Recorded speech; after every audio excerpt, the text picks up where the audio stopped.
जब राम मंदिर के लिए वर्षों से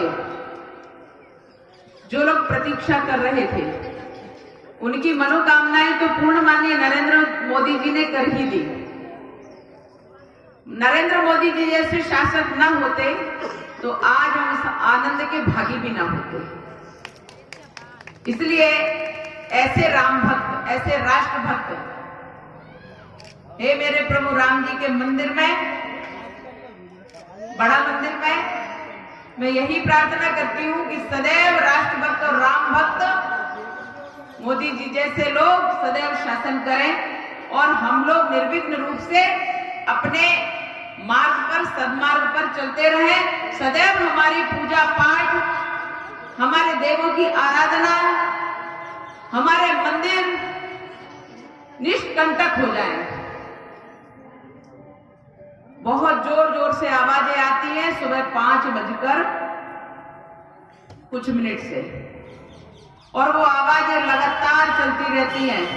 सबकी नींद हराम होती है, सबकी नींद खराब होती है। कुछ लोगों, पेशेंट भी होते हैं, उनकी भी बीपी बढ़ते हैं। किसी को कोई तकलीफ, किसी को कोई तकलीफ, किसी पेशेंट को रात भर नींद नहीं आती है, लेकिन वो सुबह निद्रा में जब जाता है तो आवाजों से विघ्न पैदा करता है। और सच बताऊं तो साधु सन्यासी जो होते हैं, उनकी ध्यान साधना का समय भी 4 बजे ब्रह्म मुहूर्त से होता है। हमारी आरती का समय भी, प्रथम आरती का समय भी शाम सुबह 4 बजे से प्रारंभ होता है, ब्रह्म मुहूर्त से प्रारंभ होता है। लेकिन किसी को कोई परवाह नहीं है इस बात की। वो जबरदस्ती के माइक हमारे कानों में गूंजते हैं और वो देते हैं, और जब हम माइक लगा लेते हैं तो विधर्मियों को बड़ी पीड़ा होती है और कहते हैं कि हम किसी और इबादत का कोई शब्द नहीं सुन सकते, क्योंकि ये हमारे धर्म में, हमारे इस्लाम में ये ठीक नहीं माना जाता और हमारे इस्लाम में ये जायज नहीं माना जाता। तो मैं कहती हूं कि किसी में जायज माना जाए, ना जायज माना जाए, क्या हमें उसकी चिंता है? बिल्कुल करते, हिंदू तो करता है, क्योंकि हम सर्वपंथ समभाव की भावना रखते हैं। लोग परिभाषा दे दिए कांग्रेस के समय में, सर्वधर्म समभाव। मेरी एक शुद्ध परिभाषा है, कोई और धर्म है ही नहीं। अगर कोई धर्म है तो वो सिर्फ सनातन धर्म है, और कोई धर्म है ही नहीं, हो ही नहीं सकता। क्योंकि इतनी बड़ी सोच, इतना बड़ा विचार, इतना बड़ा चिंतन, इतना बड़ा तपस्या, इतना बड़े शौक किसी और का हो ही नहीं सकता, क्योंकि हमारा देश सनातन है। किसी को 1400 वर्ष हुए हैं, किसी को 2100 वर्ष हुए हैं, पर कोई बता सकता है कि भारत का जन्म कब हुआ, सनातन का जन्म कब हुआ? ये अनादि है।